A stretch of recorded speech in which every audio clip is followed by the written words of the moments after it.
By day, he is a lawyer who uses the law to exonerate scoundrels. By night, he is a hitman who sends them on their way with bullets. And the clients he serves are all wealthy scumbags with solid evidence of crime, whom even top law firms dare not defend. Although Kahauji uses various legal loopholes to clear his clients' names, but his actions not only aroused the anger of the victims' families, but also became a prime focus of media reports. When victims' families throw eggs at him, as a lawyer, he chooses to leave the scene quickly. After returning to the car, the originally dispirited client finally couldn't hold it back and laughed out loud. Kahauji fawned over him with a flattering face. Just then, his client, Chairman Park, asked curiously, "There is clearly so much unfavorable evidence. How exactly did you overturn it?" But Kahauji feigned innocence and said, "Because there wasn't any. So I insisted there wasn't. If they pursued the truth, wouldn't that make things awkward for me?" After speaking, the two looked at each other in silence. The next second, they laughed in unison. Chairman Park was very satisfied with Kahauji and wanted him to be his head of legal department. Kahauji told Chairman Park to rest well today and said he would see him again soon. At night, Chairman Park arranged a tryst with two lovers. Just as they were preparing for second base, the woman near the window suddenly heard noise. She hurriedly warned Chairman Park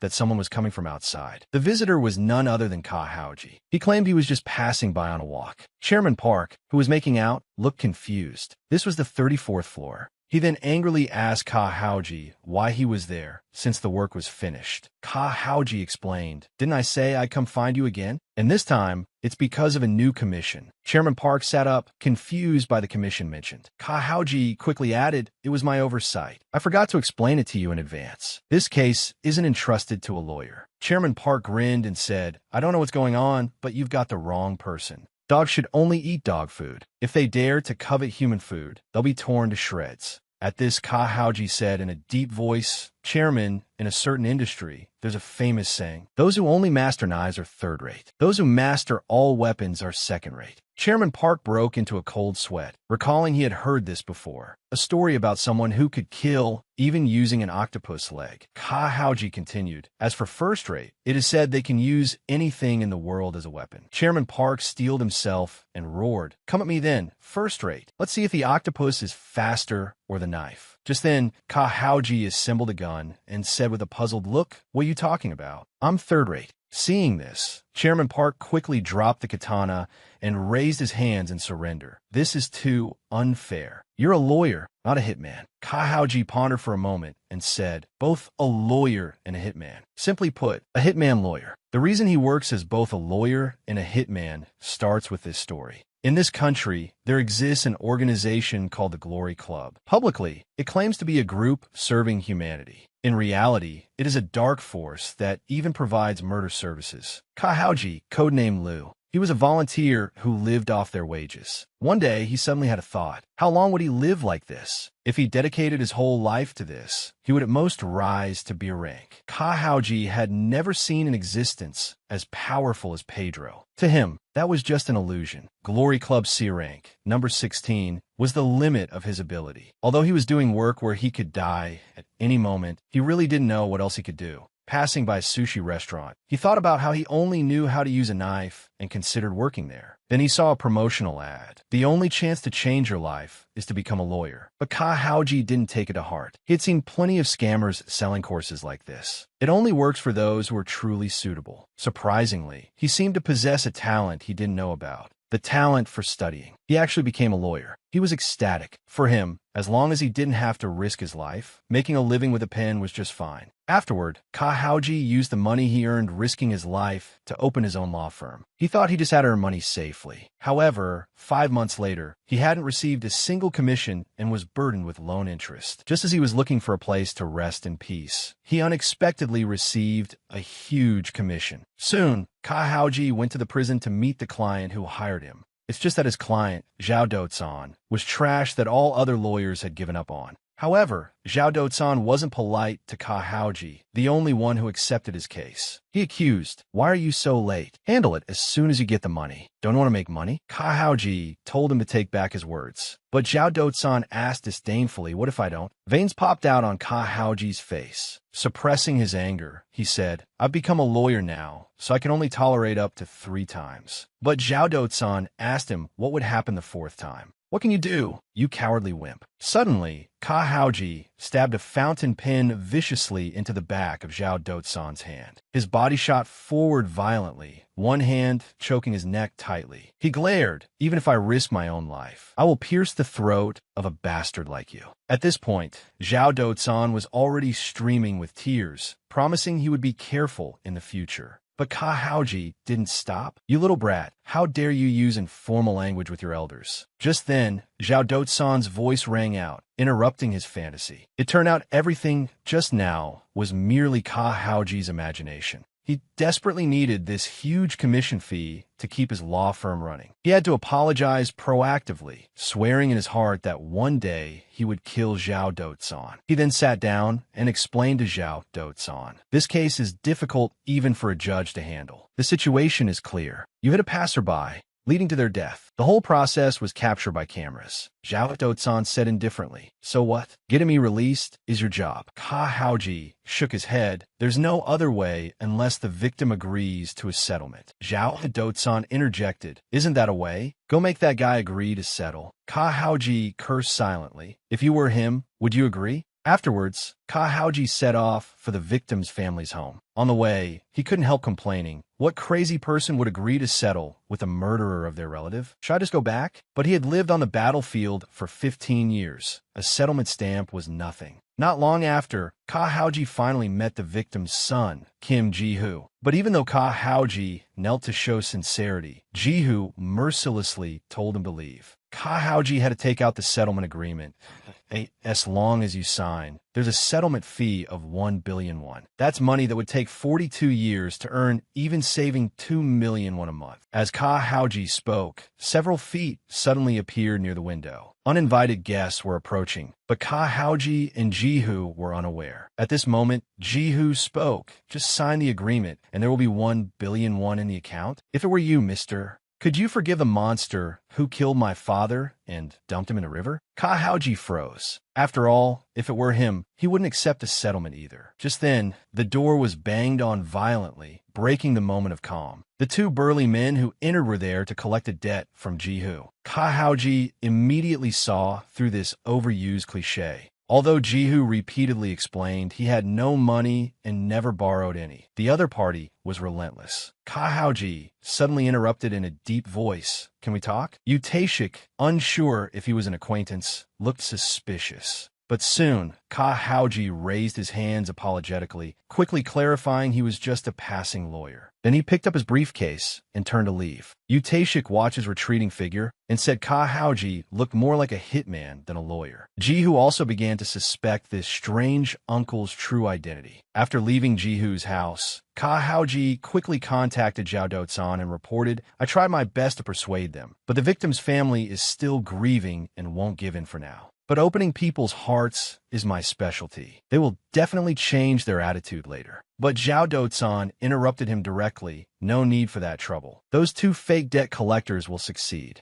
Meanwhile, the duo was staring at Ji-hoo with amusement. Taking advantage of their distraction, Ji-hoo quickly pulled out a box cutter. Even so, the duo didn't take him seriously. In front of their large frames, Ji-hoo looked frail and powerless. Yu Taeshik grabbed his hair and slapped him hard across the face. At this moment, Ka Haoji, who had already left, suddenly popped up from the window. He came back for the forgotten settlement agreement. Of course, he likely left it on purpose because he was worried. The duo didn't mind. Just as Huang Tianji reached out to shoo Ka Haoji away, Ji-hoo seized the opportunity to slash Yu Taeshik's hand and broke free. But the thoroughly enraged Yu Taeshik kicked him, flying with a backhand kick. As a student, how could he be a match for Yu Taeshik? Just as Yu Taeshik continued to trash talk, Ka Haoji kicked through the window, crashing in like a cannonball, and delivered a fierce knee strike to Utashik's cheek. Jihu was stunned. Ka Haoji landed lightly and steadily, while Utashik crashed heavily to the ground with a loud thud. However, after standing up, Ka Haoji clearly recited legal articles. Article 319 of the Criminal Code of Country H. Intruding into another person's residence is punishable by a fine of up to 5 million won or imprisonment for up to 3 years. Fair Debt Collection Practices Act Article 9. Using illegal means to collect debts without just cause, causing fear, anxiety, or harm to the debtor, is punishable by imprisonment for up to 3 years. Seeing the situation turn bad, Utashik attacked with a knife while ordering Huang Tianji to grab Ka Haoji. He seized the moment to leap up. However, Ka Haoji remained unusually calm, standing motionless. The next second, Ka Haoji threw off Huang Tianji's hold, lifted his leg without looking back, and kicked the leaping Utashik away with precision. He pulled out his belt in the process and continued. Không quay đầu lại giơ chân đá ngang, chính xác đá bay Utashik đang lao lên, thuận thế giật ra thắt lưng của hắn, và tiếp tục nói. Crime of confinement. Criminal Code, Article 276. Those who confine others shall be fined up to 7 million won, or sentenced to imprisonment for up to 5 years. Ka Haoji stood there with an imposing aura, his eyes sharp. Jihu stood dazed on the side the whole time, shock written all over his face.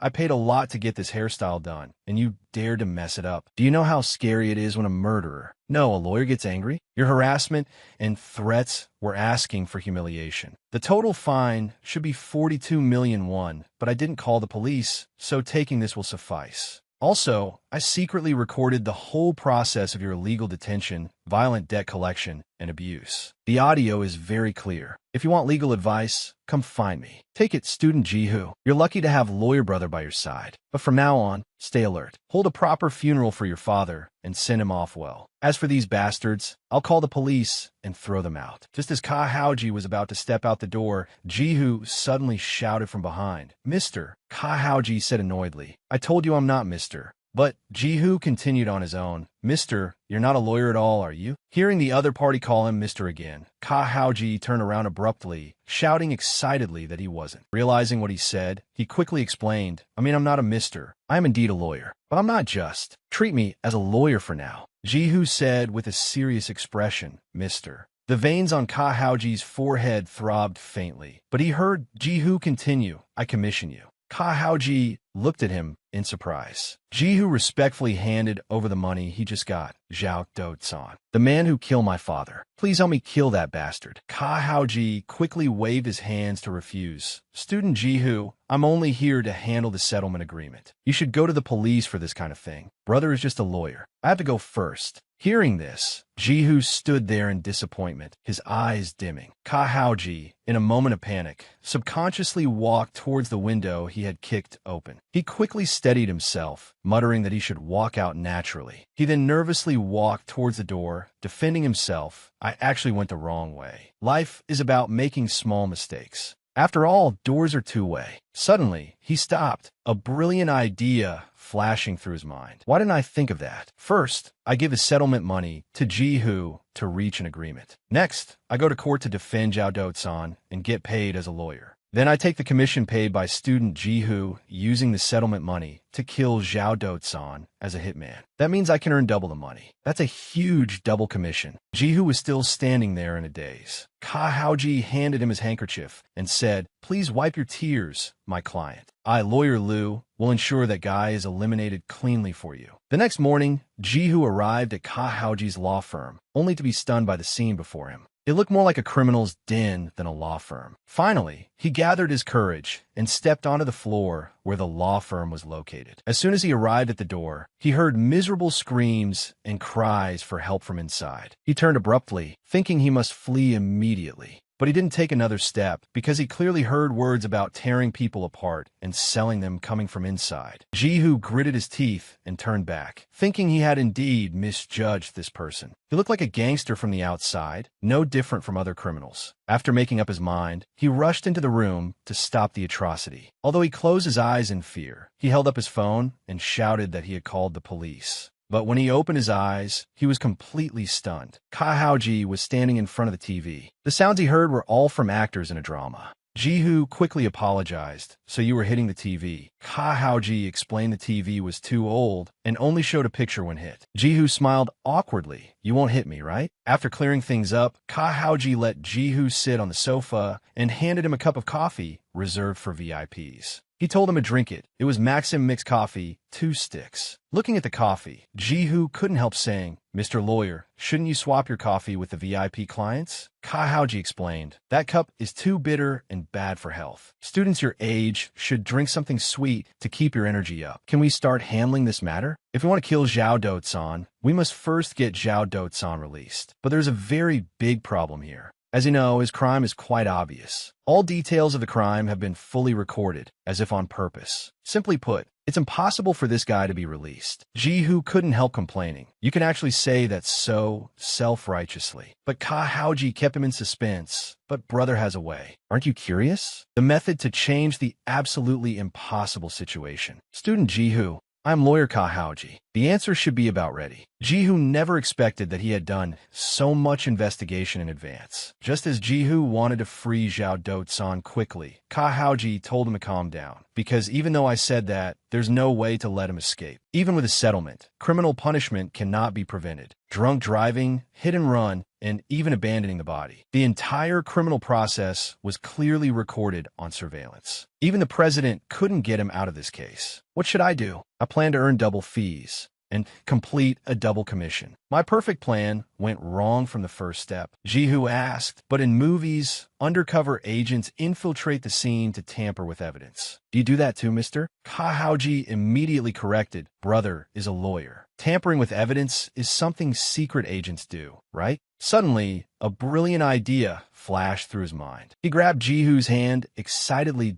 Jihu, do you know how smart you are? Afterwards, due to insufficient evidence, Zhao Dotsan was finally released. This immediately sparked strong public outrage. Facing the eggs thrown by the victims' families, Ka Haoji smiled and didn't dodge. Zhao Dotsan dodged them all and said contemptuously, everyone, although I did nothing wrong, please forgive me. But what can I do? The judge declared me not guilty. This naked provocation was like pouring oil on fire. The victims' families desperately tried to break through the police barrier. Now entering Ka Haoji's education time.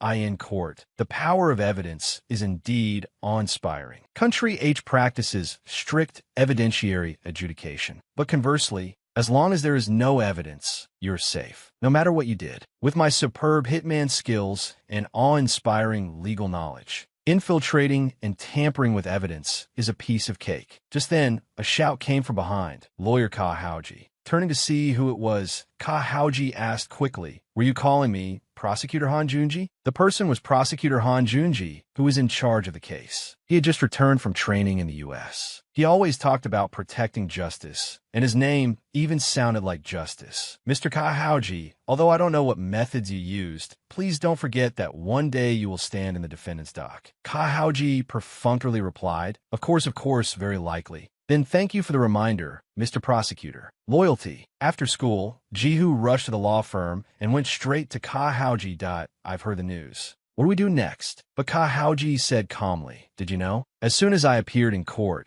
the prosecutors immediately handed in their resignation letters and fled. Jihu shook Ka Haoji anxiously. It's time to kill that murderer Zhao Dotsan, right? Jihu, I know, but can you give me some space first? Before that, do you usually like watching movies with plot twists? Jihu said he watched them occasionally, but didn't know why he brought it up. Ka Haoji directly opened a surveillance video that there's something you must see. Jihu recognized this as the footage Ka Haoji had infiltrated to delete. But right now, he only wanted to avenge his father and had no mind to watch this. Ka Haoji's tone suddenly became stern. You must watch. Then Ka Haoji adjusted the footage to the segment from 2 hours, 4 minutes, and 2 seconds to 2 hours, 4 minutes, and 7 seconds. After watching, Ka Haoji asked Jihu what he found. But Jihu felt nothing had happened at all. Kahaoji had to explain, the problem is that car. Because the car has shock absorbers at the bottom, the vehicle height changes slightly depending on the internal load. The really important part starts here. Look closely at the text on this board. After Kahaoji's reminder, Jihu finally found something wrong. Because the car's height was different, the text that was originally invisible was revealed. Kahaoji explained again, that is to say, a major change occurred at that point. Beside Zhao Dotsan, there was a third person in this car. Shortly after the accident, the third person switched seats with Zhao Dotsan. In other words, the person who killed your father might not be Zhao Dotsan. It's just a hypothesis for now. We need to confirm it. Jihu quickly asked what to do now, that if there really is another criminal. What's the point of letting Zhao Dotsan go and then killing him? What are you worried about? Student Jihu. Now, you have hired a hitman lawyer to handle your case. Night fell quickly, and the law firm was pitch black. Kahaoji was groping quietly by the bookshelf. He remembered the mechanism was between the Go Game record and that book Winter Night. Soon, the sound of a mechanism opening was heard. Kahaoji used all his strength to pull the bookcase open. Inside was his secret arsenal. Not only were there various guns and knives displayed, but also gas masks and explosives. After calming Jihu down in the afternoon, he explained in detail, Zhao Dotsan is part of the so-called MZ gang. Because it's a decentralized organization, members are everywhere. Meaning, if we want to find a real culprit, we must deal with all associates at once. So I plan to infiltrate their gathering. Hearing the plan, Jihu hurriedly tried to stop him. This is too dangerous. But Kahaoji told him to rest assured that I've been in this business for over 10 years. Sometimes invisible like air, sometimes penetrating like flowing water. Perfect disguise is my specialty. The lawyer who looked a bit flamboyant on the outside was actually a C-rank hitman belonging to the Glory Club. This is true dual cultivation of martial arts and law. In order to maximize profit, Kahaoji decided to take a double commission. But after successfully helping Zhao Dotsan escape punishment, he discovered that the real culprit who killed Jihu's father was someone else. To avoid alerting the enemy, he decided to wipe out the MZ gang single-handedly. At this moment, all members of the MZ gang were gathering at a Chinese restaurant. Zhao Dotsan, sitting at the head, was proudly showing off to his underlings how he escaped a life sentence. Listen up, brats. I'll only say this once. Insufficient evidence, so not guilty. Not guilty. Huh. A lackey beside him asked, but I heard you gave a victim's son 1 billion won. Zhao Dotsan said nonchalantly, that's money he couldn't save in a lifetime. Taking this opportunity, he could be a responsible father, leaving it to his child. 1 billion won. I can earn that by working hard for a few months. Anyway, in this chat room, I just need a few sweet words, and a bunch of idiots will queue up to give me money. Suddenly, Zhao Dotsan looked ahead with a playful expression and said, isn't this the VIP of our investment chat room? Boss, your English is amazing. The man kneeling on the ground begged Zhao Dotsan bitterly, please, give me back my money. That's the money I worked hard all my life to earn. Your investment was completely voluntary, and you knew perfectly well what it was. You saved every penny until the end, then bet it all and lost everything. Who can you blame? You know we have a detailed list of your whole family, your workplace, all your friends, right? We will send all the photos we took to everywhere. By the way, your sister's really pretty. Just then, a lackey leaned close to Zhao Dotsan and said a guest had arrived. Everyone present looked towards the door in unison. The person coming was none other than the disguised Kahaoji. I've been in this business for over 10 years. Why do these guys always choose Chinese restaurants as their base? At this moment, Kahaoji was disguised as a delivery man delivering Chinese jajangmyeon. Two lackeys approached Kahaoji with playful looks. What's the situation? Delivering jajangmyeon to a Chinese restaurant? Since you're here, let us taste how good it is. They reached out to grab the takeout box from Kahaoji's hands. Kahaoji shouted no and hugged the box tightly without letting go. Zhao Dotsan suddenly noticed something strange. That voice sounded a bit familiar. Take off your helmet and let me see. You know me, right? Kahaoji didn't know how to respond at this moment. The number of opponents far exceeded his expectations. The lackey who received the order immediately reached for the helmet. Kahaoji quickly calculated countermeasures in his mind. If this continued, his plan would be ruined. But when you don't know what to do, you can only fight directly. In an instant, all the thugs froze on the spot. After reacting, everyone lunged at Kahaoji aggressively. But he knocked them down one after another, one in each hand. I managed to infiltrate here with a perfect disguise, but you ruined everything, Zhao Dotsan. Zhao Dotsan finally recognized Ka Haoji, who had taken off his helmet, that you're that lawyer brother from back then. Why are you here? How'd you find this place? Because you're too rude. Can't you use honorifics with your elders? Even if I take care of all of you, I'll still be judged not guilty. Zhao Dotsan said confusedly. What nonsense are you talking about? Talking about what? Isn't this your favorite? This case will eventually be closed due to insufficient evidence. At this, the burly man beside him sneered. Insufficient evidence? Really? Can't you lawyers even do basic arithmetic at a time like this? Can't you figure out the situation? You're only one person, and we have 9. Ka Haoji fell into deep thought. Yeah, this guy is right. 9 strong gang members against 1 anchovy. Anyone would think this is a disadvantageous battle for the anchovy. But you probably don't know what kind of training I went through to catch guys like you. The tear gas training at Glory Orphanage didn't use ordinary training tear gas. It was a hell where the pain of tearing your throat apart was repeated every day, making you feel like dying. And even in such a hell, I persisted and survived every day. At this moment, Ka Haoji spoke slowly while groping inside the delivery box. Everyone, do you know why I could hold on with just one thought? That is, please, anyone will do, even if just for one day. I want to try. Everyone looked at the tear gas grenade Ka Haoji threw out. As the grenade exploded, Ka Haoji opened his arms and shouted, "Showtime." Just as he looked thrilled, he suddenly realized something was wrong. He had thrown a flashbang, not a tear gas grenade, and that VIP had covered his eyes in advance. When the VIP confirmed the flash effect was over and opened his eyes,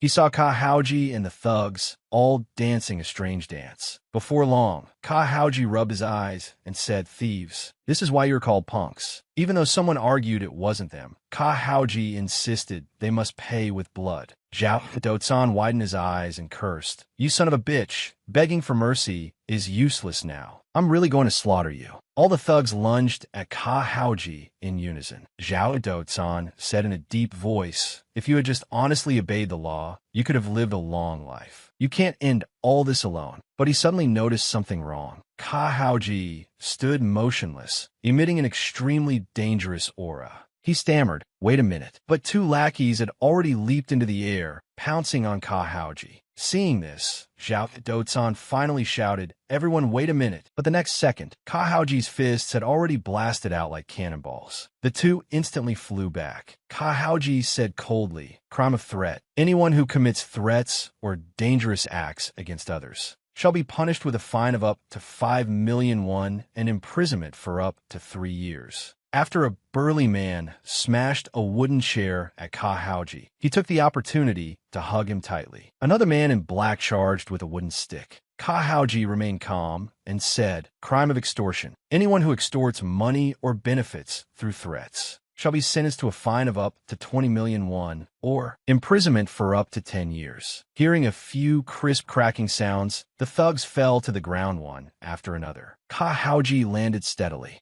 Then he stood there with an imposing manner. Zhao Dotsan was already trembling with fear. He was sure he hadn't seen it wrong just now. One of the greatest benefits he gained from his 20 years of a bastard life was the ability to recognize a predator's eyes. This is the most basic ability for survival and rising quickly to success. However, right now, the hairs standing up on his arms were frantically warning him, this man is dangerous. Then Ka Haoji leaned one hand on the edge of the table, wondering if he had focused only on studying and let his body get stiff. Zhao Dotsan stood respectfully before him. Ka Haoji ordered him to sit down. When Zhao Dotsan sat down, Ka Haoji said, "Who allowed you to sit on the chair?" Zhao Dotsan hurriedly knelt on the floor. Ka Haoji said coldly, "From now on, answer my questions honestly." Zhao Dotsan agreed repeatedly, saying he would tell him whatever he asked, even his girlfriend's door code. Ka Haoji asked directly, "Who is your backer?" Zhao Dotsan stammered, clearly afraid to reveal it. Ka Haoji lectured him, either answer with confidence or just confess honestly. "But even if you say something, I won't believe it. I have a more honest friend who will tell me the truth. It's this guy."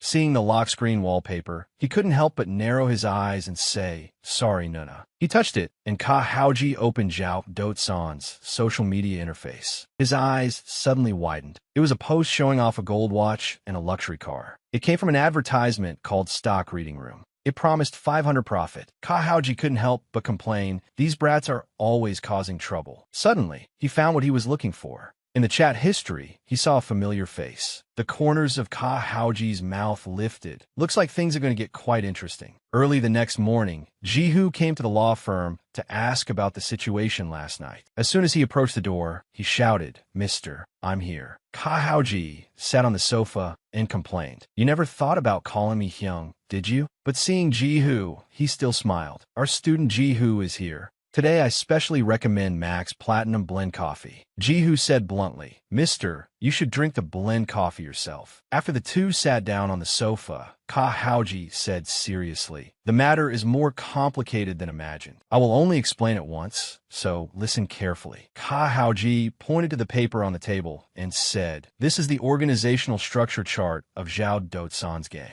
Jihu's eyes widened when he saw it clearly, and he said repeatedly, "This can't be right." Ka Haoji expected this and said, "How is it?" Surprised? Jihu answered seriously, "Yes. It's drawn terribly. It was like this last time, too. Can you joke around with an organization chart? Was this drawn by a kindergartner? This paper is a waste." Then Jihu asked tentatively, "Mister, you didn't draw this, did you?" Ka Haoji said guiltily, "Of course not." Jihu pressed, "Then why are you blushing?" Ka Haoji insisted his face wasn't red at all. He crumpled the organization chart into a ball and said, "Student Jihu, that's not important. If there was a chat room that claimed you could make a lot of money, would students join?" Jihu thought for a moment and said, "It would be strange not to join, right? Although I'd be a bit worried." Ka Haoji asked, "What do you mean?" Jihu explained, "It's strange that they would easily give so much money, but I feel like I might try it." Ka Haoji listened and said seriously, "That's the point. These guys precisely grasped that psychology." Jihu couldn't help but mention, "Haven't you thrown away that waste paper yet?" At this moment, Ka Haoji picked up his phone and said, "Have you heard of the stock reading room? Let's look at the chat room." After seeing it, Jihu said he didn't know about it all. Ka Haoji also said he didn't know. Listen well. Suppose there is a place that can tell you in advance about stocks that are guaranteed to make money. For example, a trader claims that joining the organization will lead to skyrocketing wealth. Then people are easily attracted and quickly join the ranks of those dreaming of making big money, putting their money into stocks. In the end, the trader detonates the bomb and disappears with the money. There must be more than one or two families broken like this. The real culprit who hurt your father might be not related to this reading room. Jihu stood up abruptly and roared, "No, if there are so many victims, what are the police doing? Let's report it to the police station right now." But Ka Haoji interrupted him because of the nature of the reading room, that they operate through virtual accounts and overseas IPs. Tracking is nearly impossible. Jihu asked anxiously, "It's overseas? Then what should we do? Are we going to let the real culprit escape like this?" At this time, Ka Haoji said, "But Lawyer Ka just found a breakthrough. Simply put, I have found a fisherman who lures people to this reading room. As long as we catch this guy, catching the big fish is just a matter of time." Jihu picked up the sketchbook and asked, "So who is this?" Looking at the drawing, I don't know if it's a person or an animal. Ka Haoji immediately started sweating profusely and said, "Don't be surprised. Student Jihu might know this person." Then he pulled out a photo and said, "It's this person. You know her, right?" Jihu saw clearly and said quickly, "Of course I know. It's Crystal, a very famous online streamer." Jihu asked, "Is this person the breakthrough?" Ka Haoji answered, "That's right. So I plan to meet her immediately." But Jihu said, "The real destination is different. Doing this won't succeed." Ka Haoji froze and asked him why. Jihu explained, "This person is famous for being a ghost. Where she grew up, what her real name is, where she lives, etc. All personal information is completely hidden. There are various rumors online, but no testimony from any former classmates." "But how on earth did you know that, mister?" Ka Haoji said proudly, "Everything is within my plan." Isn't this exactly Lawyer Ka's professional ability? Look here, I have the key to meeting this woman. Jihu initially thought it was just an ordinary live stream. How can this kind of broadcast lead you to find her? The next second, Jihu suddenly understood Ka Haoji's plan. Ka Haoji said calmly, "A smart kid like you never has to worry about the future, right? A ghost? This woman with no information, so mysterious that even her breathing is hidden. Lawyer Ka, I've already found a way to meet her." Meanwhile, inside the prosecutor's office, Han Junji was severely scolding his subordinates. "All the evidence materials have disappeared. How on earth do you work? Find all materials related to Zhao Dotsan immediately." Two staff members nearby saw this scene and whispered, "Lawyer killer." What does that mean? I heard that lawyers who opposed prosecutor Han Junji before all left crying. This is his first time losing a case, and completely defeated by a rookie lawyer. At this moment, Han Junji thought repeatedly, this is simply impossible. All evidence and records disappeared like a lie. It must be that person. Lawyer Ka, what exactly did you do? What is your identity? After a long time, Han Junji dialed a number. This is Han Junji. There is someone I want you to investigate. A third-rate hitman facing 9 gang members at the same time. What are the odds of winning? What are you thinking? If he can't win, wouldn't that make Haoji very embarrassed? Don't forget you commission Lawyer Ka. After confirming that Crystal was the fisherman for the stock reading room, they decided to pursue the real culprit who killed Jihu's father through this breakthrough. At this time, Crystal happened to be broadcasting that I like an honest man who is attentive and thoughtful, treating me like a princess. Someday, that kind of destiny will come to me too, right? Watching the broadcast, Ka Haoji said confidently, "Of course, I am that kind of person." Jihu beside him couldn't help but complain. What is with that expression? It's disgusting. At this moment, Ka Haoji suddenly asked, "By the way, how does student Jihu know Crystal?" Jihu answered, "This person is super famous among people my age. Have you never heard of the title that made Crystal explode in popularity? Sexy Ghost Crystal." Ka Haoji looked shocked upon hearing this. Jihu complained again, "Were you imagining, mister? She is both sexy and a cutie, and a goddess. Combine these two, and it's Sexy Ghost Crystal." Ka Haoji quickly said he also knew that Sexy Ghost meant this. Jihu wanted to correct him, but decided to let it go. Anyway, Crystal is on a completely different level from ordinary streamers. Ka Haoji observed carefully and said, "She does look different. Too pretty." Jihu said helplessly, "Anyway, she is different from other streamers. And when Crystal broadcasts, she doesn't think about making money at all." Ka Haoji said confidently, "That's impossible. If not for money, why broadcast? What about the income? Does she donate it?" Jihu answered yes, full donation. Ka Haoji chimed in, yeah. People always have times when they donate everything. The next second, realizing what he heard, he said in shock, "What kind of person would do such a thing?" Jihu explained, "There are rumors that she is a third-generation chaebol heiress. Hiding her identity and streaming is just a hobby. If the rumors are true, would she care about the small money on the platform?" Ka Haoji pondered, "Isn't that even stranger?" Jihu didn't understand what he meant. Ka Haoji asked him to think carefully. What could a wealthy third-generation heiress be unsatisfied with? Got to get entangled with a criminal reeking of evil like Zhao Do-san? Jihu said in surprise, "Now that you say it, that's true. Then what should we do now?" Ka Haoji stood up abruptly and said with enthusiasm, "I'm going to find her right now." Jihu immediately said negatively, "No. How are you going to do that? Crystal's real name, occupation, and even her address are unknown to anyone. How can you find such a person?" At this time, Ka Haoji said confidently, "Are you underestimating Lawyer Ka? Watch closely. What kind of skills Lawyer Ka actually has." The skies soon turned dark. During this time, Ka Haoji tried countless times, but unfortunately, none were successful. Jihu on the sofa watched this scene quietly, thinking to himself, usually he is full of nonsense, making one wonder how he became a lawyer. Turns out he has such a serious side too. Come to think of it, I've heard of that investigation method before. Judging direction by the angle of the sunset and determining location through surrounding buildings. It's called the detective methodology. Maybe I misjudged him. This mister might be more capable than I imagined. When the sun rose, the table was already filled with several paper cups and empty coffee packets. Ka Haoji had obviously stayed up all night, and Jihu had already fallen asleep on the sofa. Just then, Ka Haoji suddenly shouted, "Found it!" Jihu was startled awake, mumbling in his sleep, "There's so many innards in the Sunday soup pot." After reacting, he rushed over and asked, "Did you find that woman's location? Did you deduce it from the angle? Or the train sound from outside the window?" But Ka Haoji said, "Compared to those, this method is more reliable." "Ka Haoji, you man really?" Jihu asked what was on the screen. Suddenly his eyes widened and he stammered, "Could this be?" Ka Haoji immediately showed office spoils excitedly. "Great. I finally drew the one-day date ticket. To draw this, I stayed up all night and invested my entire fortune. 5 million won." The next second,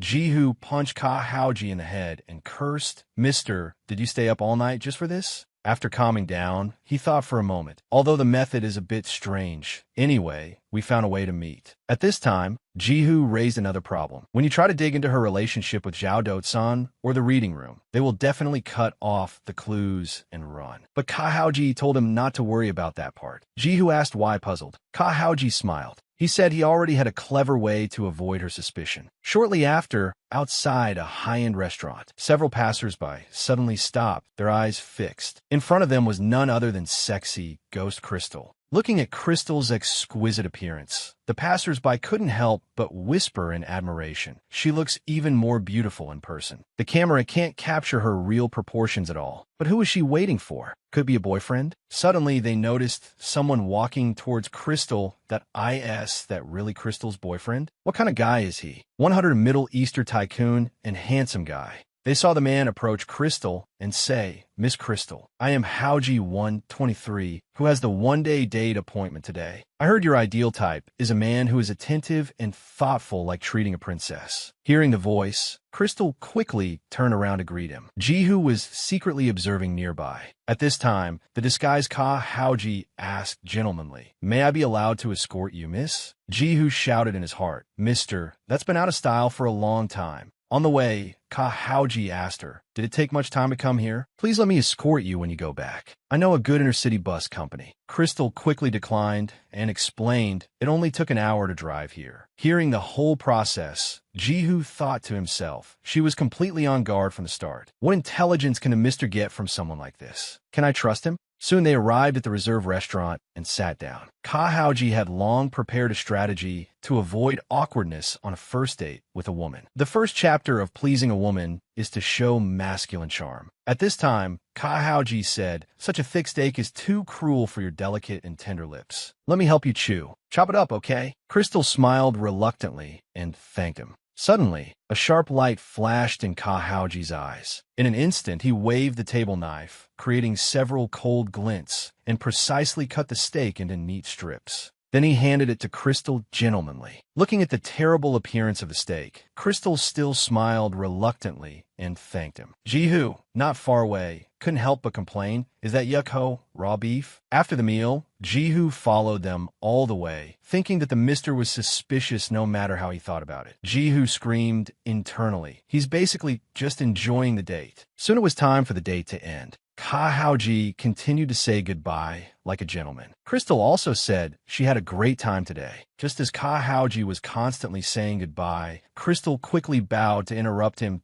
"I really had a good time, Mr. Haoji 123. I wish you happiness in the future, Mr. Haoji 123. After returning to the law firm, Jihu kept complaining about him, smiling until your mouth reaches your ears, drooling like a waterfall. "I thought the neighborhood was flooded." Ka Haoji responded, "Student Jihu, adding yo to every sentence doesn't make it polite." Jihu finally couldn't help shouting, "Did you have fun on the 5 million one date? We spent money and time. What exactly did we get?" Ka Haoji pondered. Turns out Crystal is a girl more mysterious and simple than imagined. Mysterious? Why exactly? Jihu couldn't help rolling up his sleeves, preparing to teach the mister a lesson. At this time, Ka Haoji said seriously, "Why would a rumored third-generation Chable woman sleep on the street?" Jihu said in disbelief, "Sleep on the street? How is that possible?" Suddenly Ka Haoji spoke, 22-2, 172 Yanjiangero, Saihung Si, Jiangyi Du. Jihu asked why he suddenly mentioned Yanjiangero. Before he could ask further, Ka Haoji answered, "Yes. Crystal's address."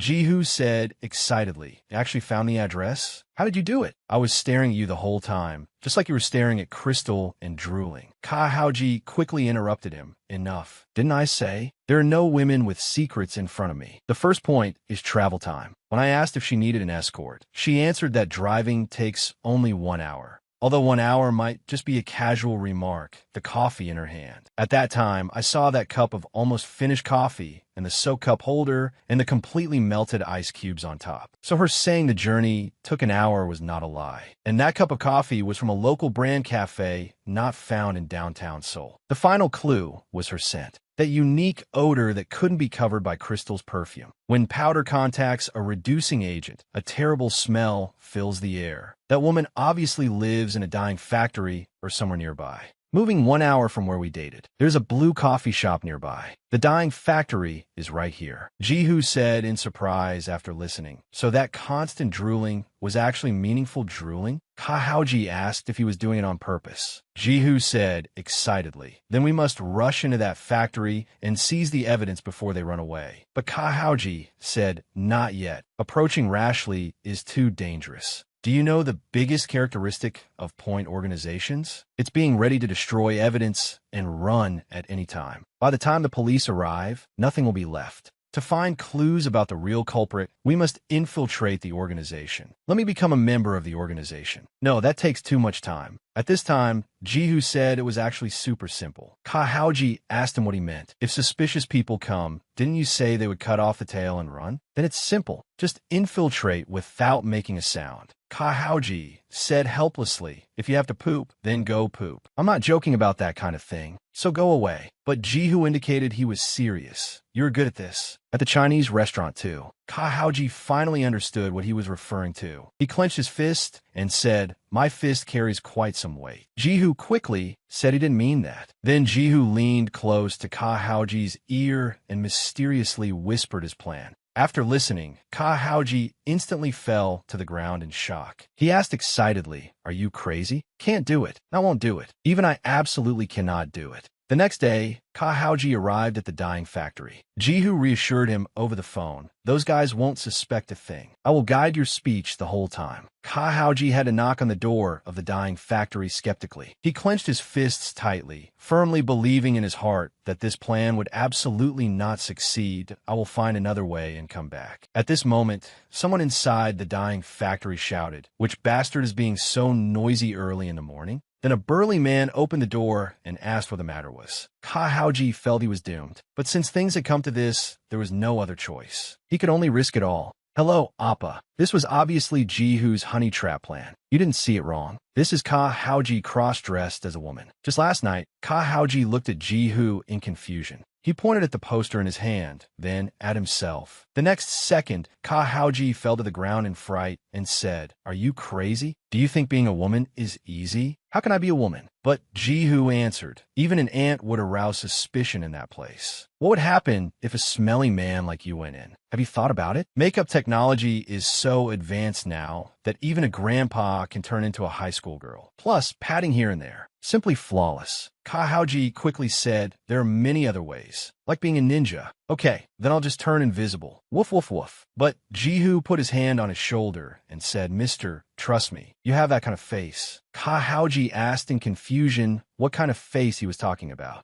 The next second, several makeup tools appeared in Jihu's hands. Kahaoji quickly refused. Get away, you devil. Why don't you do it yourself? You are so pretty, everyone will like you. I absolutely can't do it. After a long time, Kahaoji admired his cross-dressed appearance in the mirror. He praised, totally idol-level looks. Jihu said it was still lacking a bit. Then Kahaoji said confidently, great. This way I can definitely fool those gang members. Jihu asked him to practice with him. So Kahaoji pinched his voice and said, oh my, Jihu Appa, you are too handsome. At this moment, the burly man stared at the cross-dressed Kahaoji and cursed. Those bunch of XXXs. How dare they act recklessly? Then he turned around and shouted inside the factory, you bastards, get out here immediately. Kahaoji thought the plan had failed. He quickly lowered his head and whispered to Jihu, the plan is impossible to succeed. No one will treat me as a woman. But the next second, he heard the burly man say, you dare let a VIP wait outside? Hurry up and welcome her. Kahaoji didn't expect the other party not to see through it. So he told Jihu that since it had come to this, he might as well go all out. If it really came to that step, he would just wipe them all out. Then he said delicately to the burly man, I heard that as long as I come here, I can become a top streamer. So I came. The burly man grinned, secretly calculating that they were short of female streamers recently. She delivered herself to the door, and she was so pretty. This was simply a godsend. So without much consideration, he pushed Kahaoji inside and said, how did you know we are super famous? We are the world's #1 star-making experts. Although he successfully infiltrated, Kahaoji still didn't understand if broadcasting in this kind of factory was really appropriate. After entering, the burly man shouted at the top of his lungs again, guys, say hello. She's new.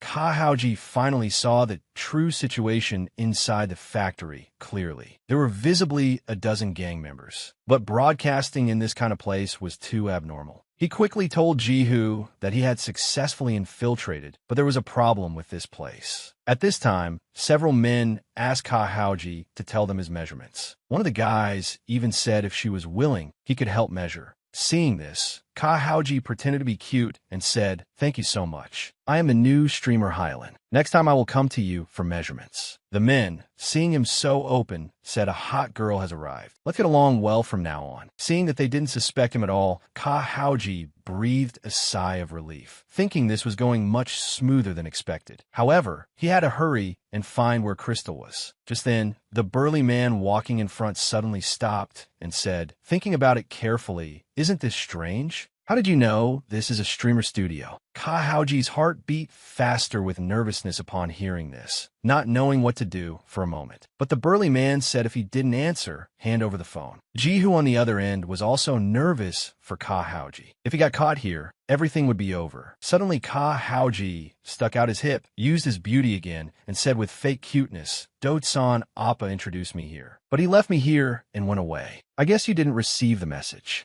After listening to his explanation, Jihu was so nervous he held his breath. The man is the most professional hitman lawyer. To achieve the ultimate goal, he can not only disguise himself as a delivery man and a black butler, but even cross-dress and use his beauty to infiltrate the core of a gang. Unexpectedly, the other party suddenly sensed something wrong and asked how he knew this was a streamer studio. Ka Haoji had to explain that Zhao Dode-san introduced him, but left him here and went away. Surprisingly, the other party actually believed his story, saying you should have said so earlier. Afterwards, the burly man led Ka Haoji further inside. He took the opportunity to observe the surroundings, but in the end, he only found dyeing equipment and countless containers. He didn't know where the broadcast room actually was. At this time, the burly man suddenly asked, "Have you considered what type of broadcast content you want to do?" Ka Haoji pretended to think for a moment, then casually mentioned the stock reading room. The burly man laughed and said, "Look at the way you talk, as if you know everything. That is exactly our company's specialty. There are many people now who can give you advice." Ka Haoji quickly asked, "Really? Who?" The burly man asked if he knew Crystal. She was a streamer who became famous through the reading room. Ka Haoji answered, "Of course I know. Speaking of the reading room, it must be sexy Ghost Crystal." Ka Haoji thought to himself, how could he not know? He had bet his entire fortune, 5 million won, on that woman. At this time, the burly man stopped again. However, he said this was Crystal's broadcast room. She was his senior, so she could teach him a lot. Go in and talk to her. Ka Haoji never expected Crystal's broadcast room to be inside a container house. But now he was more curious about what Crystal looked like when not broadcasting. He couldn't help but wonder. Ka Haoji, let's deduce. What clothes would she wear in her most comfortable home? After entering the room, Ka Haoji's eyes quickly searched for Crystal. He had only seen Crystal's broadcast room on screen. Just then,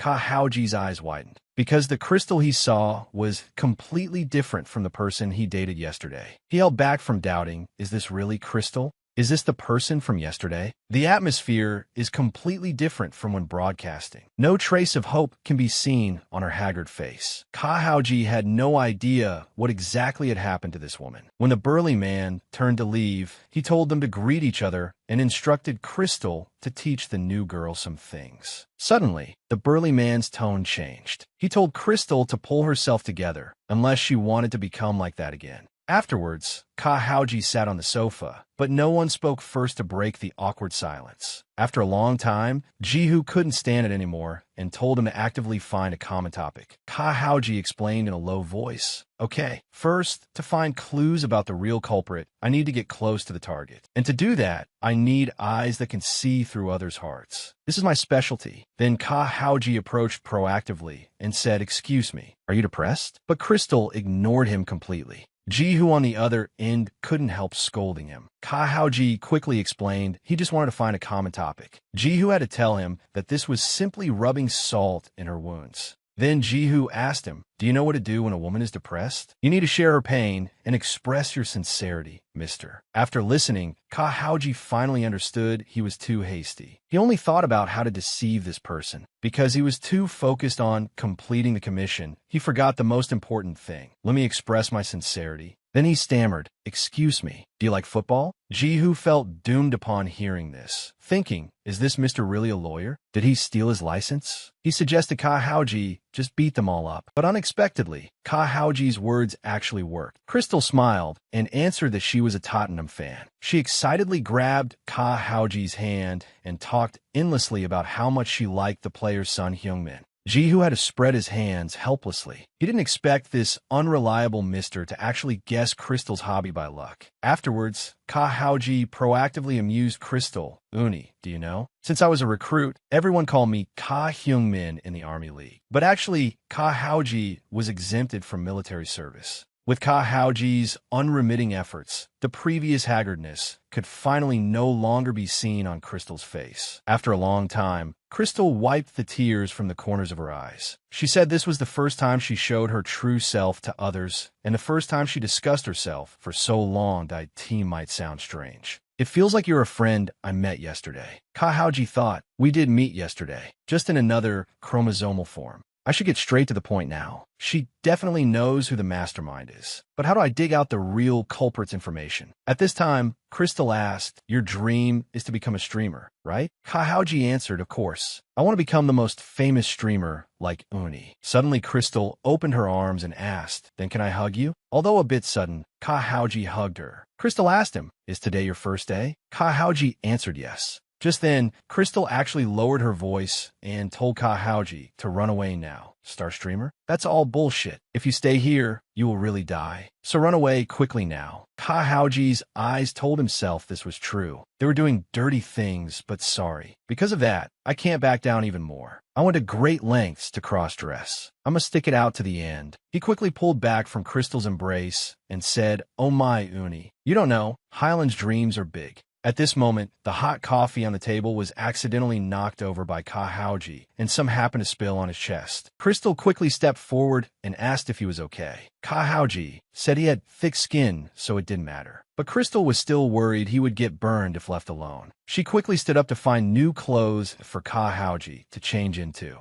After rummaging, Crystal said, currently I only have clothes like this. I can only give you the company uniform for now. Then she handed a sexy swimsuit to Ka Haoji. Ka Haoji couldn't help blushing looking at the swimsuit. He thought, isn't it better to just take everything off instead of wearing this? He quickly declined, saying he actually liked the slightly wet feeling. But Crystal insisted he change into it. She sighed helplessly and said, everyone is like that at the beginning. Then let me help you take it off. Ka Haoji thought, this is bad. If this goes on, my cover will be blown. Afterwards, Crystal forcefully pinned Ka Haoji to the ground. Ka Haoji told her to calm down a bit. Jihu on the other and instantly felt his scalp tingle. If they found out the mister was actually a man, the whole plan would be completely ruined. Crystal finally tore off one side of Ka Haoji's clothes. When his shoulder was revealed, she suddenly widened her eyes and stopped her movements. She asked in surprise, Hylan, have you been hiding this all along? Ka Haoji answered in a low voice, this is why I didn't want you to see.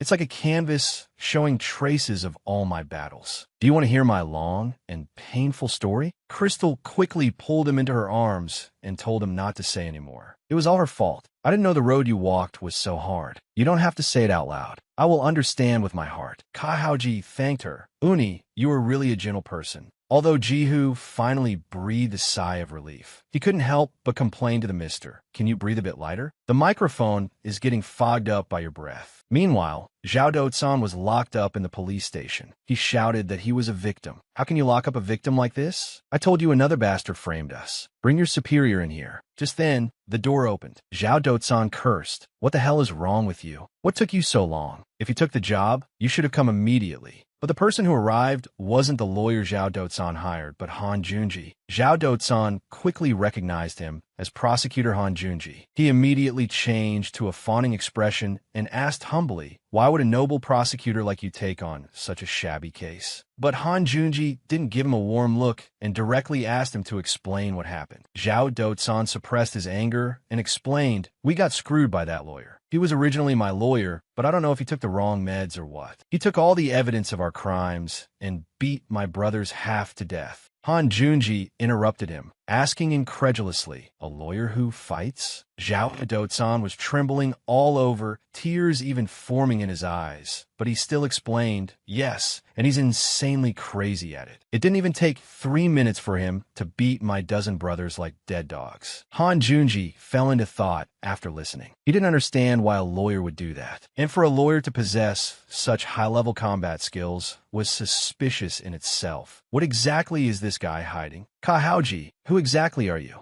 What are you planning? At that moment, Ka Haoji was showing Crystal a reaction dance he had practiced specifically for the broadcast. But Crystal interrupted him. "That kind of reaction will get you refund requests." Ka Haoji asked why, saying he stayed up all night practicing and wanted to show the boss. Crystal quickly said no and prepared to teach Ka Haoji how to dance, telling him to keep his hips still first. But Ka Haoji thought it might actually work on the boss. "You don't even know his type? What if the boss falls completely for me? What if he asked me to run the company with him?" Suddenly, Crystal shouted no. Ka Haoji didn't know why she reacted so strongly. Crystal spoke seriously. "Listen to me carefully from now on. Never think about joking with the boss like that. You will really get into big trouble. He is a very terrifying person." Ka Haoji took the chance to ask her what happened. What kind of person is the boss? Then he was stunned by Crystal's words. Crystal said the boss wasn't an ordinary entertainment company CEO. 10 years ago, he came to Korea. After laundering his identity, he started running this entertainment company. He runs a massive gang organization. Ka Haoji quickly asked, "The boss is a Korean gang leader running this kind of business? That can't be legal, right?" Crystal said she didn't believe it at first either. "When you see him with your own eyes, you'll understand. They call that man a monster wearing human skin." In the Bronx, New York, USA, there was a gang called the Viper Gang. Even the police didn't dare provoke them. Born with the seed of a monster, he naturally joined the Viper Gang. Shortly after joining the Viper Gang, he quickly ascended to the position of boss. In just a few months, the entire neighborhood was talking about the new leader of the Viper Gang, because when he became the boss, he was only 15. A 15-year-old boy took over the entire gang in the blink of an eye. Immediately after, he rapidly swallowed up the surrounding territories. Eventually, he developed the Viper Gang into the largest gang in the state. Then that incident happened. The reason he had no choice but to flee to Korea.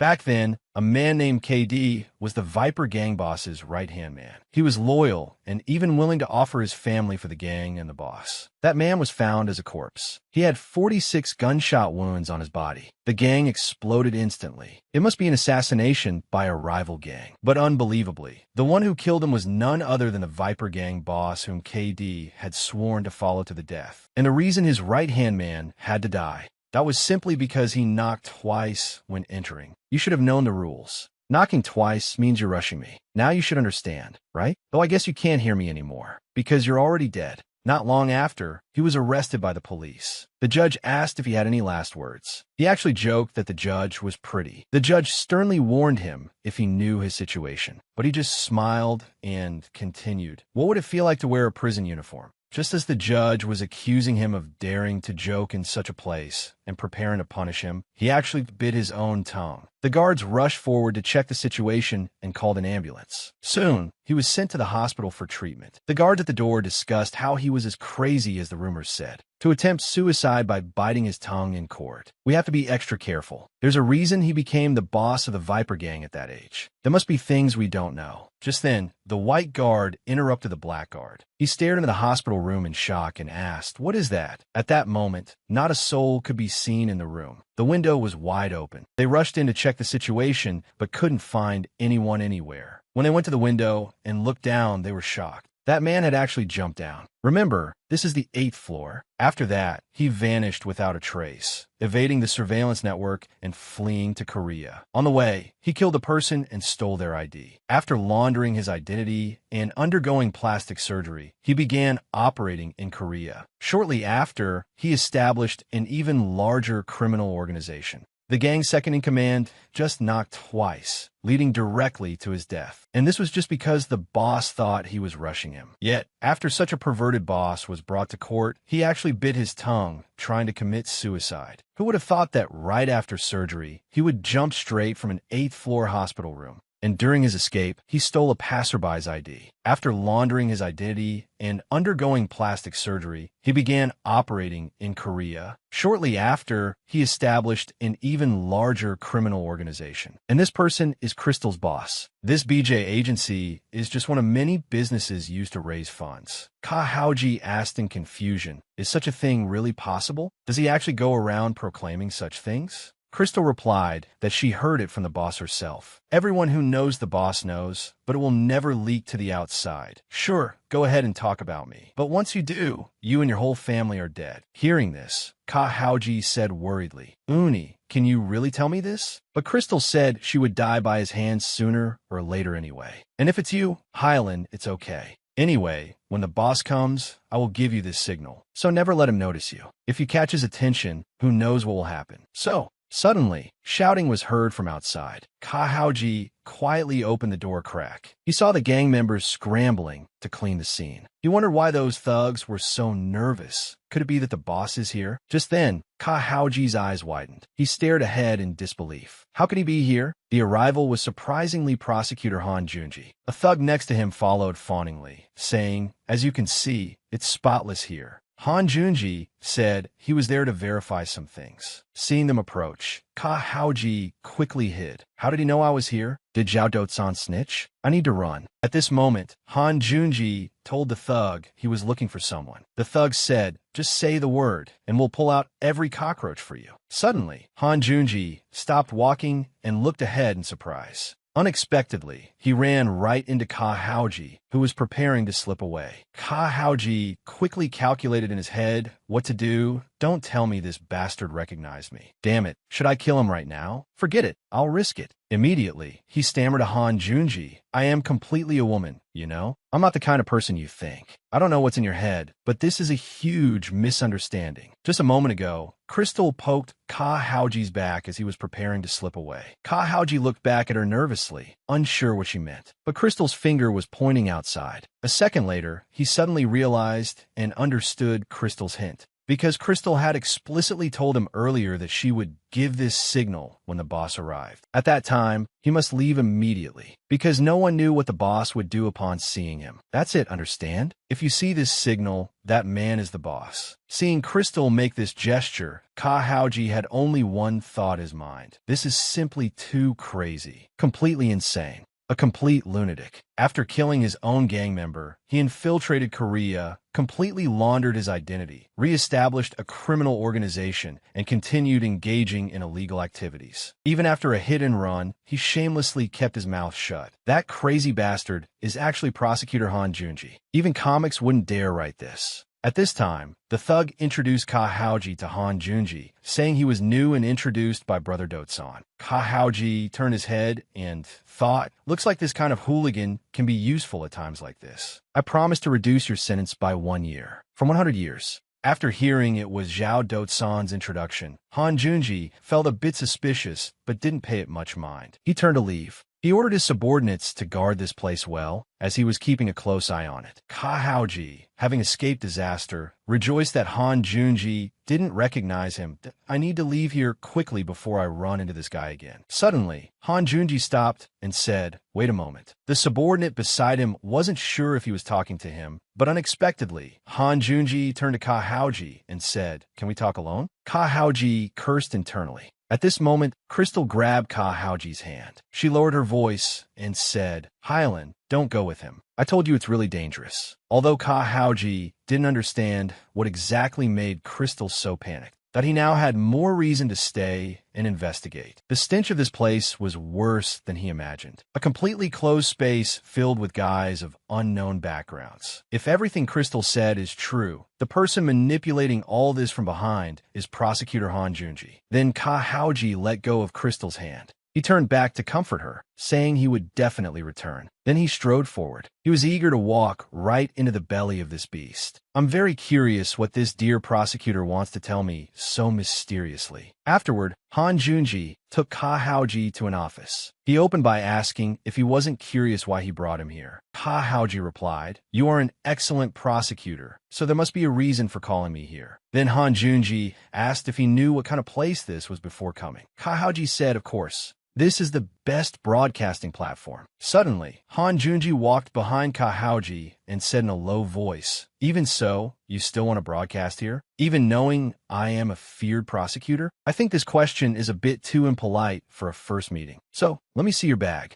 Then Han Junji proceeded to unzip Kahaoji's bag on his own and said, "Do you know what I trust most? That is evidence." On the other end, Jihu was so nervous his scalp tingled. I didn't expect him to suspect the mister already. At this moment, the phone was still transmitting Kahaoji's voice questioning why Han Junji grabbed the bag. Han Junji ignored it completely and said gravely, "Unlike people, things don't lie. Like things you cannot hide." Kahaoji shouted, "It's too rude to go through a lady's bag like this. If you want something, just say it and I'll show you." But Han Junji had already taken out Kahaoji's ID card. At this moment, Jihu's heart tightened. He screamed internally, "Not good. If the mister is discovered not to be Hylan, it's dangerous." He quickly yelled into the phone, "Mister, you must leave there immediately." But Han Junji, after looking at Kahaoji's ID, said, "Miss Go Hylan." It turned out Kahaoji had prepared a fake ID long ago. So that was all an act he put on deliberately. Jihu finally breathed a sigh of relief, unable to stop complaining that the mister hadn't told him in advance. At this time, Han Junji, having confirmed Kahaoji's identity was fine, spoke. "Trust is the first step in any conversation. In that case, I will also show you my sincerity." Immediately, Han Junji took off his clothes. Kahaoji quickly covered his eyes, pretending to be modest. But within 2 seconds, he secretly peeked through his fingers.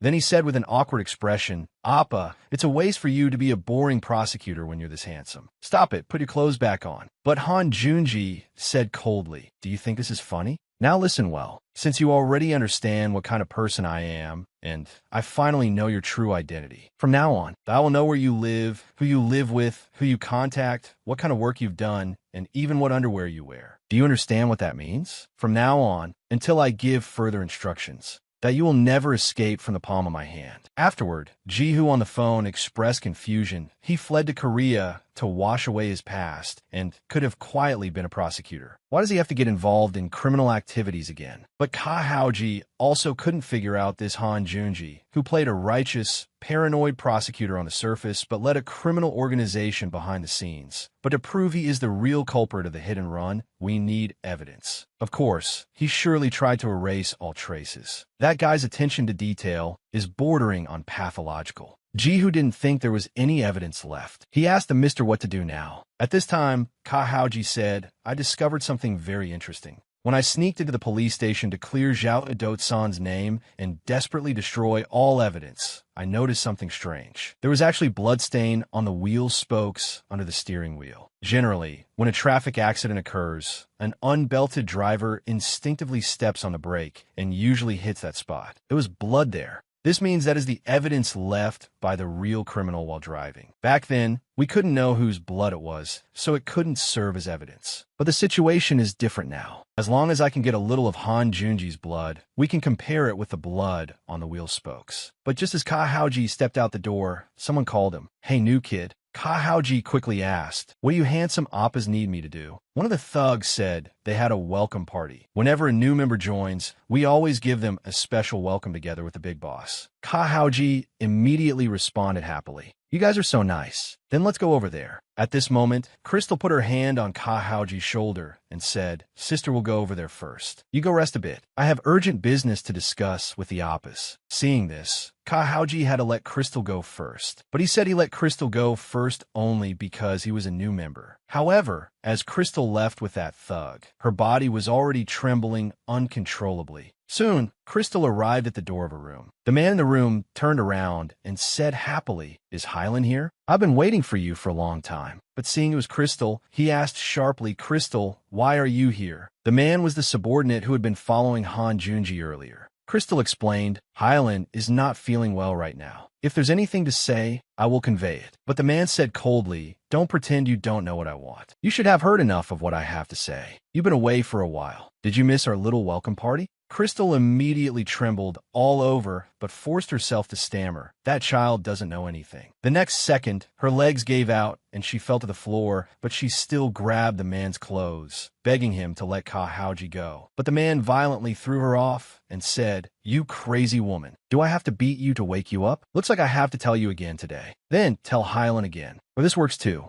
How about we talk to both of you at the same time?" At this moment, a hand reached out, blocking the space between the man and Crystal. Unexpectedly, Kahaji had arrived. Crystal shouted anxiously, "Why did you come here? Go back immediately." However, Kahaji remained calm and said in a relaxed tone, "He said he had something to tell me. How could I suppress my curiosity?" The man smirked and sneered. "That's exactly why I like you. Come here." Then, while stroking Kahaji's hair, he said maliciously, "Here, whenever a new person joins, we always chat for a while. To work together happily, we need to get closer, right? But today there are two of you. So I think this will be a 2-on-1 session. And I want to clarify beforehand. This room is soundproof. Do you know what that means? No matter how loud you scream, people outside won't hear a single sound." At this moment, Kahaji interrupted him. "This is your true face, right? You disgusting, despicable trash." The next second, Kahaji threw Crystal directly out of the room and then slammed the door shut. But Crystal got up and pounded frantically on the door, telling Hylan to open it. She couldn't let Hylan go through that too. The man said with a mocking look, "I've never seen such a feisty bitch." Kahaji replied in a deep voice, "I'm very aware of everything you've done so far. I also like private interviews." Immediately, he prepared to take off his clothes too. The man said nonchalantly, "Then let's have a fight and see who wins. I'll keep you busy for 3 days and 3 nights. Suddenly, his gaze froze as if he saw something unbelievable. At this moment, Kahaji had not only taken off his underwear, but even removed his wig. How could the man have imagined that he was actually a man? At this time, Kahaji spoke, just as he said, "Shoulders, and all the organs in your body. I can handle them." But the man wasn't nervous at all. He said with a ferocious face, "I've been in the underworld for a full 10 years. Why do I always run into this kind of crap? You little brat. I don't know what you want, but I'll kill you first, then listen to you." Immediately, the man raised a baseball bat and lunged at Kahaji. The moment the bat swung down, Kahaji quickly twisted his body to dodge and grabbed a rope from the floor. The next second, the man's hands were already tied by Kahaji with the rope. Immediately after, Kahaji slammed him violently to the ground. Then he stepped on his face. Kahaji asked him, "I hear you groaning loudly. Tell me, what should I do? No matter how you scream in here, no one outside can hear a sound, not even an ant's movement." Afterward, Kahaji looked at his work and said in a falsetto voice, "Hylan really doesn't understand these things. Appa, don't tell me you're shy because it's your first time." After speaking, Kahaji waved the rope in his hand and continuously whipped the man, suspended in midair. The man kept begging for mercy. "Please, I'll do anything. Just let me go." Kahaji finally stopped his hand movements and asked if he would really do anything. The man quickly answered yes, that I'm willing to do anything. "Then let's continue the beating." During this time, Crystal had been sitting alone at the door waiting for Kahaji. Suddenly, she heard the sound of the door opening. She quickly stood up to check on Kahaji, but she saw Kahaji clutching his clothes with a wronged look. Crystal asked nervously how he was. Kahaji had tears in the corners of his eyes, calling out "Uni" pitifully. The next second, Crystal hugged Kahaji tightly. She comforted him, "It's okay. Don't say anything. Let's go back and wash all this away." Then she took Kahaji back to her room. Little did she know, the one who was truly hurt inside was actually that man. Just now, Kahaji forced him to put underwear on his head and lie naked on the floor. Kahaji took the opportunity to take photos of him. "The moment you talk about me, you'll become a nationally famous perverted piece of trash." The man shed tears of grievance and cursed, "You bastard." Meanwhile, Crystal was taking a shower. Kahaji sat on the bed, discussing the plan with Jihu on the phone. Jihu asked how to get Han Junji's blood. Kahaji told him to rest assured, he already had a plan. Jihu quickly said he knew. Just beat Han Junji up and draw blood. Kahaji interrupted Jihu, saying, "Don't worry. It doesn't necessarily have to be blood." At this moment, Crystal asked Kahaji, "Hylan, who are you talking to by yourself?" Then she walked out of the bathroom, wrapped in a bath towel, and told Kahaji to go wash too. Seeing this scene, Kahaji quickly covered his eyes. Crystal asked why he was so startled. It's just us. Kahaji said, Uni, even so, we girls can't do this kind of thing. Crystal asked what he was talking about. Precisely because we are both girls, we can do this. Now it's time to sleep. Immediately, Crystal lay on the bed and told Kahaji to come sleep together. Kahaji said nervously, Uni, why are you moving so fast? My sleeping habits aren't very good. I wonder if you can handle it. On the other end, Jihu said, Mister, if you lie down, I'm calling the police. Kahaji had to explain to Crystal that he was too sensitive in many ways, so he couldn't sleep with Uni. But I don't know anything about other things. Uni, your bed looks so soft. I always sleep on the cold, hard floor, so I'm curious what it feels like to sleep on a bed like that. Just then, Kahaji's phone on the table vibrated. Seeing the message, Kahaji was shocked. Crystal sat up quickly and asked who it was. On the other end, Jihu asked if the police had arrived, but Kahaji walked straight to the door. Crystal quickly asked where he was going. Kahaji said he might need to go out for a bit, but it shouldn't be anything big. I'll be back right away. The man plays a righteous, paranoid prosecutor on the surface, but secretly controls a massive gang organization. But one day, having never tasted defeat, he lost to a rookie lawyer, just as Han Junji ordered his subordinates to investigate the other's background. That rookie lawyer actually appeared before him dressed as a woman. Feigning shyness, he smiled. Just letting you know, I don't like clingy guys. You must want to know more about me, right? It turned out the person who messaged Kahaji earlier was Han Junji. Han Junji replied, How did you know? I'm actually a clingy man, but the reason I called you is because I'm curious about something. Kahaji outwardly asked what he was curious about, but was actually thinking about how to collect his DNA. Although Jihu suggested earlier to beat Han Junji up and draw his blood, Kahaji stated then that he already had a plan. After all, DNA doesn't necessarily have to be extracted from blood. Valid samples can also be collected from hair. But the problem now was how to approach the vigilant Han Junji. One wrong move, and Kahaji's identity could be exposed immediately. However, for Kahaji, who had lived on the glory of a hitman's wages for over 10 years, this wasn't complicated. Immediately, Kahaji lifted Han Junji's tie and said, So late at night, which part of me do you suddenly want to know about? Han Junji heard this and asked if he was a Seoul native. Kahaji replied, Do I look like that too, Appa? Everyone who meets me says I look like a Seoul snob. I'm dying of exhaustion. But Han Junji picked up a glass and handed it to Kahaji, saying the peaty aroma was very good. Kahaji took the glass and said he wasn't good at drinking. But actually, he was worried Han Junji had poisoned the drink. Even if it were holy water, he wouldn't drink it. At this time, Han Junji asked about his family. Kahaji answered that his parents were both alive and healthy, and he had a sister who looked like a pervert. Han Junji asked with interest, Is your sister as pretty as you? The next second,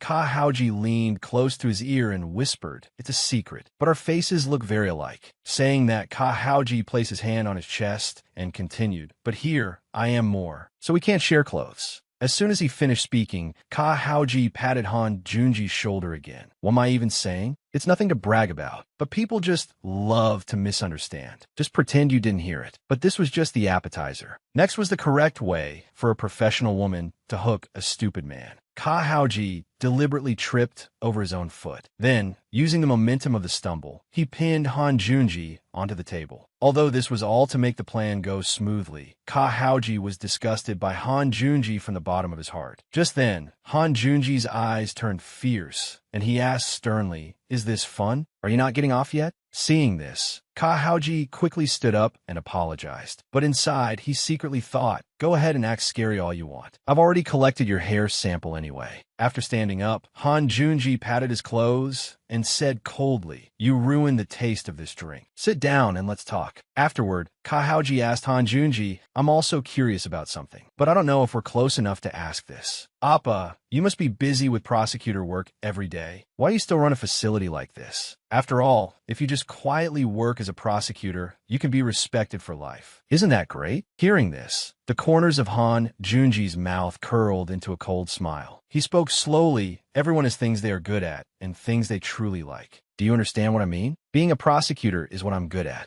But what I like is something else. Kahaji immediately covered his mouth, feigning horror and whispering, How scary, prosecutor. Surely you wouldn't use this or anything to kill people, right? But what Ka Haoji was actually thinking was, look at this guy. How dare he act so cool in front of me? Talking nonsense. At this time, Han Junji spoke nonchalantly, his tone terrifyingly flat, that I just got rid of someone recently, right on the road. However, Ka Haoji seemed to anticipate his words and covered his earpiece at almost the same time. He knew Jihu would be very agitated hearing this and might do something stupid. Han Junji didn't notice the anomaly and continued. He was a delivery man and a father who loved his only son deeply. Anyway, before he left, he gave me a lot of inspiration in many ways. The impact feels completely different when hitting a person with a car versus hitting a deer. Later, I found that hitting people personally feels even better. On the other end, Jihu kept asking the mister what happened. The connection was normal, but there was no sound. At this time, Ka Haoji asked Han Junji in a deep voice, "Isn't it very dangerous if you get caught?" But Han Junji replied, "Why do you say that? Why do you think I can talk to you so casually about this?"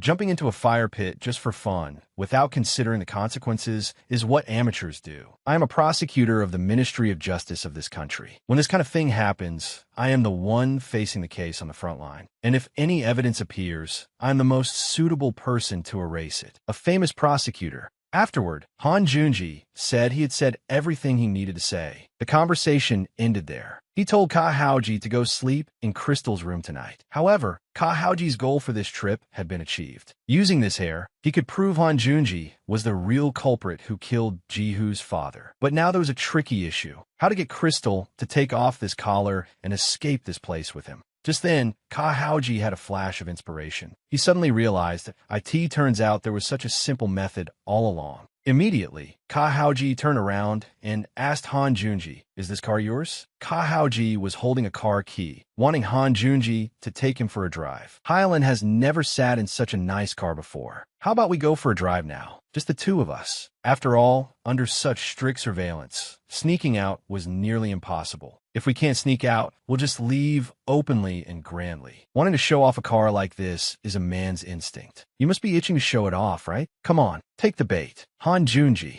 Nếu không lén lút thì chúng ta cứ rời đi đường hoàng. Muốn khoe chiếc xe thế này, chẳng qua là bản năng đàn ông. Anh chắc chắn sắp không nhịn nổi muốn khoe rồi nhỉ. Now, gắn câu đi, Han Junji. However, things didn't go as planned. Han Junji asked uninterestedly why he should do that. Ka Haoji had a plan for this. He explained, "I'm just curious about this car. I also want to see your driving skills." Saying that, Ka Haoji suddenly pretended to be unwell. He said he was a bit dizzy, probably because he hadn't seen much sun lately and lacked vitamin D. Unexpectedly, Han Junji told him to come along. He even turned back and dropped a line, "Let's go get you some vitamin D." Ka Haoji immediately agreed coquettishly, "All right then, since you said so." Afterwards, Han Junji drove Ka Haoji, speeding madly down the road. Inside the car, Ka Haoji talked endlessly about the car's performance, exclaiming that the scent of high-quality fuel drifted out like a breeze. Han Junji asked with interest if Ka Haoji knew a lot about cars. Ka Haoji subconsciously blurted out, "Every man has a dream car hidden in his heart." As soon as the words fell, he realized something was wrong. He hurriedly said he just had a little more interest than ordinary girls. Then Ka Haoji said he didn't know much about cars. "Appa, you have to teach me everything, okay?" At this moment, Ka Haoji was already certain in his heart. Even Han Junji would fall for it. This is just human nature. No matter how hard you try to hide your expression, you can't hide those bright red ears. So, men are just that easy to understand. Just praise them once and smile, and they'll be head over heels. First, I will properly store the hair and blood collected earlier. Then go directly to the National Forensic Service. Once that hair is verified and the blood matches Han Junji's DNA, then you're done for, you bastard. But now there's still one problem. Ka Haoji couldn't let Han Junji drive him to the National Forensic Service, so he had to find a way to give the hair to Jihu. Immediately, Ka Haoji took advantage of Han Junji focusing on driving to secretly take out his phone and arrange to meet Jihu at the convenience store next to his law firm. But he couldn't just get out now. He needed a way to get out naturally. Suddenly, Ka Haoji had a flash of inspiration, thinking that if he owned such a luxurious car, he definitely had no reason to refuse. Then he coughed lightly and called out softly, "Appa, I think I need to pee." "Oh no, what should I do? I feel like I'm really going to wet my pants." Then he pointed in a direction and said, "Oh my God, there's a convenience store right there waiting for me. I'll be right back." Ka Haoji calculated that Han Junji would definitely stop, because if Han Junji didn't stop, Ka Haoji might really pee. Everyone has the fantasy of peeing in someone else's expensive car, right? As expected by Ka Haoji, Han Junji ultimately stopped the car in front of that convenience store. Ka Haoji quickly jumped out of the car, dropping the line, "I'll be right back." He quickly rushed into the convenience store to meet Jihu, who was waiting inside. Jihu asked him what happened. Ka Haoji said he almost died, but that wasn't the point right now. He immediately handed the bag containing Han Junji's hair to Jihu, instructing him to take this to the National Forensic Service immediately. Then he rushed to the cashier and asked the owner if he could use the restroom. The owner paused and asked if he wanted the men's or women's room. Ka Haoji answered, "The men's room, of course." Just then, a roar came from the entrance. "Lawyer, I know you're here. Come out." After Jihu saw the face of the person shouting, he was instantly shocked. Ka Haoji made up his mind instantly. He had to go take a look, but he had to prevent being discovered by Han Junji outside. So he asked the owner where the back door was. When they arrived at the law firm,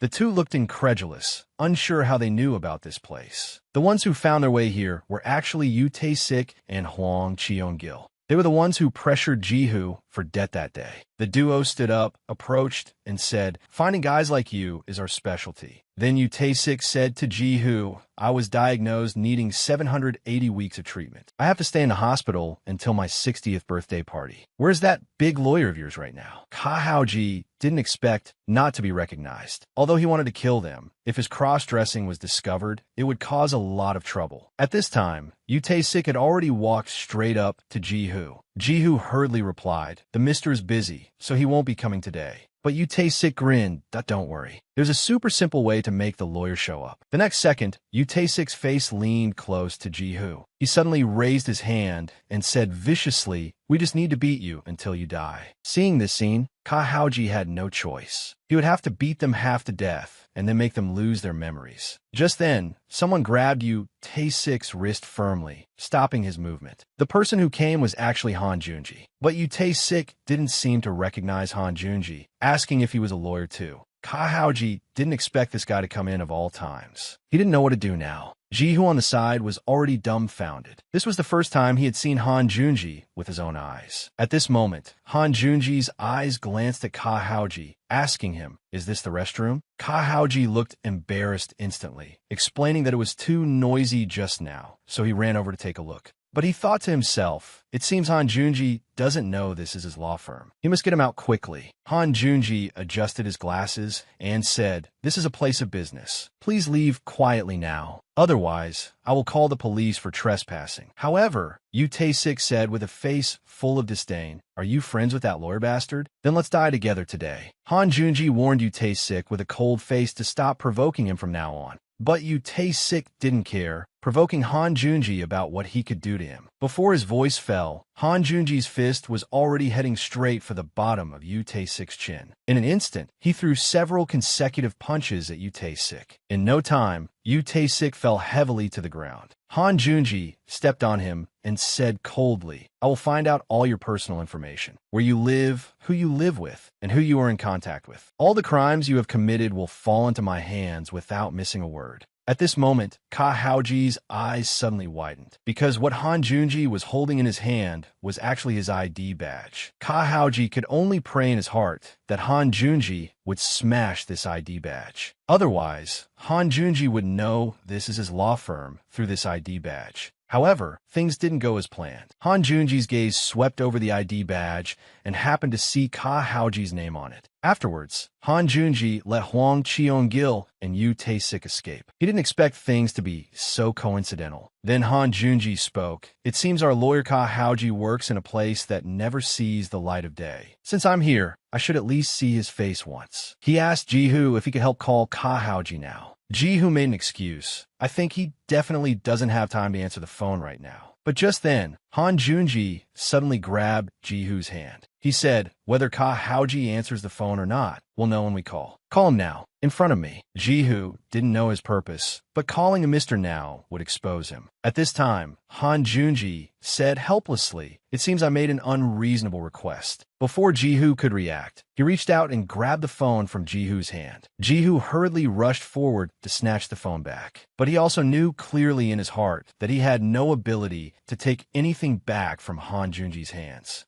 At this point, Han Junji had already dialed Ka Haoji's number. If this continued, the mister's phone would definitely ring. He had to stop Han Junji. But just then, the phone emitted the notification tone that the user was on another call. Jihu subconsciously turned around to look at the mister. It turned out Ka Haoji was prepared. When Han Junji called him, if he happened to call Jihu's phone at the same time, the call wouldn't go through, so his phone wouldn't ring. Seeing that the call couldn't connect, Han Junji had to give up and return the phone to Jihu. But just as Jihu turned to leave, Han Junji reached out and pressed on his shoulder, stopping him and saying, "Wait a minute, student. Have we met before?" Jihu's heart sank. They met because of his father. Although Han Junji didn't recognize him right now, if he found out he was at the mister's law firm, the mister would be in danger. At this moment, Ka Haoji also couldn't help but clench his fists. He quickly stepped forward, took Han Junji's arm, and said, his face is too common nowadays. There's a face like that in every class. Let's go quickly. I want to be on TV soon. But Han Junji suddenly threw off Ka Haoji's hand. Then he grabbed Jihu's jacket. Jihu shouted for him to let go, or he would report him. But Han Junji suddenly brought his face close to Jihu's and said, "How long are you going to keep pretending you don't know?